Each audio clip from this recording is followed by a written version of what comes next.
गरीब फरवर्ड कहता है कि हमारा सब ऊपर वाला अमीर वाला सब वाला छीन लिया। नहीं आप सुने हैं कि हमारा हिस्सा वो लोग छीन रहा है?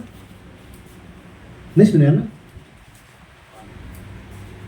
इधर यही से समस्या शुरू होती है। वो मेरा खा गया, वो मेरा खा गया, वो मेरा खा गया। ये ज्यादा हो रहा है और नतीजा क्या हो रहा है? मिलता किसी को कुछ नहीं है। उदाहरण के तौर पर छोटा सा उदाहरण, जैसे ये है कि नहीं, ये वकील साहब है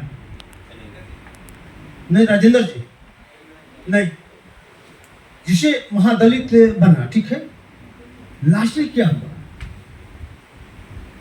4 गो मेंबर बन गए, एक अध्यक्ष बन गए, हो गया। उसके बाद उसमें हुआ कि भाई टोला सेवक माली होगा, या मान लीजिए कि उसमें विकास मित्र वाली होगा। तो वो आदमी, ऐसा आदमी बैठा उसमें, तेज आदमी, राजनीति ऐसा कर दिया, ऐसा नियम बना दिया कि उसमें वही जाएगा जहां 50 घर का टोला होगा और जिस जात की संख्या ज्यादा होगा उसी जाति से जाएगा, और मान लीजिए कि मैट्रिक पास होना चाहिए। अब देखिए, अब नतीजा क्या हो गया? तो उसमें सिर्फ रविदास बिरादरी को लाभ मिला, इसलिए की संख्या आसमान खत्म हो गया। और रविदास बिरादरी की संख्या ज्यादा है, मैट्रिक पास भी था। उसके बाद मान लीजिए मुसहर जाति के लोग पढ़े लिखे नहीं थे, मैट्रिक पास मिलना मुश्किल था, और नीचे क्लास की संख्या नहीं तो बराबर है। जो 18 जाति को गिनाया जाता है ना, अरे 1 लाख संख्या उनका पूरे बिहार में, 1 लाख से लेकर एक जात का हमको लगता है कि 14 जाति ऐसा है जिनका 0.5% से कम आबादी है। अब बताइए कि आपको जहाँ आबादी नहीं है, आप कहाँ जाइएगा? हम आप बनाते हैं कि भाई हमारा 14 जाता है, 18 जाता है, 20 जाता है। तो महादलित आयोग से सबसे ज्यादा उनका घाटा हो गया जिनकी संख्या कम है। तो पॉलिटिकल में आप देखिएगा, मात्र 3 जाति को, दुसाद, चमार, मुसहर, इन्हीं की 3 जाति का संख्या है। ये तीनों जाति को मिला के आपको 15%, 3 को मिला दीजिएगा तो 15%। तो इन्हीं को पॉलिटिकल पार्टी के लोग इन्हीं को पूछता है, वही देखिएगा तो टिकट इन्हीं को मिलेगा। अब इधर पासी और धोबी को भी मिलना बंद हो गया, जनगणना हो गया। आपको कुछ है नहीं, कौन आपको वोट देगा भाई? कौन आपको टिकट देगा? आप वोट आपके पास नहीं है तो उल्टा मान लीजिए कि घर से घाटे का सौदा हो गया। तो आपकी अपनी लड़ाई जहां है वहां नहीं रखे, आप गलत जगह पर डाइवर्ट हम लोग करते हैं, गलत जगह पर लड़ाई कौन ले रहे हैं? आकर हमारा उखाड़ा। वास्तविक स्थिति है, मैंने सर्वे रिपोर्ट है, बैकवर्ड क्लास में कहता है कि यादव सब को कहता है ना, लेकिन वो रिपोर्ट आपके देख लीजिए, यादव को अपना परसेंटेज के अनुसार प्रतिनिधित्व तो नहीं है, नहीं है प्रतिनिधित्व। 14.68 कितना है ना, उसका उससे कम है, लेकिन बदनाम यादव है। अभी बिहार में कहा जा रहा है कि भाई जिसे दलित वर्गीकरण का मामला हुआ तो क्या कहा जा रहा है? ये कहा जा रहा है कि तुषार, चमार, धोबी, पासी, ये 4 जाति है, 18 जाति का हिस्सा खा जा रही है। वास्तविक स्थिति है, सर्वे बता रहा है कि ये चारों जाति का पॉपुलेशन 12.40 है, 19.68 में 12.40 ये चारों जाति का है, और इनका प्रतिनिधित्व कितना है? 11.80। मतलब जितना उनका संख्या है उतना प्रतिनिधित्व भी नहीं है, फिर भी कहा जा रहा है कि ये दूसरा का हिस्सा खा रहा है। तो वास्तविकता क्या है? ये जनरल वर्ग में के लोग खा रहा है, उनका पॉपुलेशन 15% है और 31% उनका मान लीजिए कि भागीदारी है, वो खा रहा है। लेकिन हम लोग इधर में आपस में उलझे हुए हैं।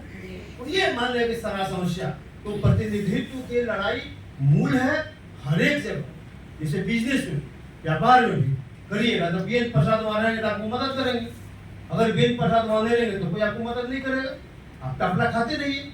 तो इसीलिए 1.5% लोग ही है जो देश को चलाता है। जज कितना है? आयुष कितना है? तो जो नौकरी पेशा में वही न चला रहा है। तो मेन बात यहाँ अब ये हो गया है कि न्यायपालिका पर पूरी तरह से नियंत्रण हो गया है सवर्ण, 100% मामले को हम पर नियंत्रण हो गया है। अब जो है कार्यपालिका पर पूरी तरह से नियंत्रण का चल रहा है। तो उसमें पहला हो गया सवर्णों का आरक्षण 10% गरीबी के नाम पर। तो जो बैकवर्ड क्लास के लोग पीछे लटकते थे जनरल कैटेगरी में 10% लोग जाना शुरू किया था, उनको काटने के लिए ईडब्ल्यू आरक्षण हो गया कि रहो नीचे। 50% उसका परमानेंट रहे, उसको काटने के लिए हो गया, वो खत्म हो गया। लेटरल एंट्री मानने क्या गया, आईएएस मानने के डायरेक्ट सीधे ज्वाइंट सेक्रेटरी बनेगा वो, ये क्या मानने हो गया। फिर इधर मान लेगा शेड्यूल कास्ट में, अब शेड्यूल कास्ट में हो रहा है कि जो लोग आगे बढ़े उनको हटाओ, जो आ सकते हैं, जो लड़ सकते हैं, जो माने कंपटीशन में आ सकते हैं, कि क्षमता है उनको हटाओ, और जो नहीं आ सकते उनको रिजर्वेशन दो। मतलब टोटल कब्जा कर लो, और दोनों जगह जब कागजी से कब्जा हो जाएगा तो आपको कुछ नहीं होगा, बहुत खराब पोजीशन में माने कि हम लोग जाने वाले हैं। इसको सतर्कता मानने की रहने की जरूरत है। अब इससे बुरा दशा आपका नहीं होने वाला, और हमारे नेता भी, हमारे लोग भी उसी काम में लगे हुए हैं। हमें हम मिला रहे हैं, हाथ खड़ा कर रहे हैं, प्रतिनिधित्व के लिए कोई नहीं लड़ रहा है। हम लोग भी जात के नाम पर कहीं कहीं नेता के नाम पर इधर उधर चल जा रहे हैं। तो कहने का मतलब यह कि ये जागरूक वर्ग हम लोग हैं, तो इन लोगों को हम लोग को आगे बढ़ना पड़ेगा और सब बात को समझना पड़ेगा, और एक दूसरे को दुश्मन मानने के बदले एक दुश्मन नहीं माने, एक दूसरे का हाथ पकड़ के उनको हटाने की जरूरत है। जो ये सारा षड्यंत्र रच रहे हैं, आपका न्यायपालिका पर कब्जा किसने कराया भाई? कांग्रेस ने कराया। पॉलिटिज्म सिस्टम पहले था क्या? नहीं था। ये नई आर्थिक नीति लाके आर्थिक विषमता किसने लाया? कांग्रेस ने लाया। अब है कि बीजेपी सर पर दौड़ रही है, माने कि सारा रोड बना के फिट कांग्रेस ने कर दिया और बीजेपी उस पर दौड़ लगा रही है। दोनों की नीति एक ही है। तो इसलिए सतर्कता बहुत जरूरी है, इस बात को समझने की बहुत जरूरी है, और छोटी मोटी बातों में नहीं पड़ के हम लोग को आगे बढ़ने की जरूरत है, तो दूसरे को सहयोग करने की जरूरत है। तो फर्स्ट मानने को सेशन को समाप्त करने की घोषणा करते हैं, और आगे नेक्स्ट मानने की जो है आगे की सेशन शुरू करें। अभिषेक।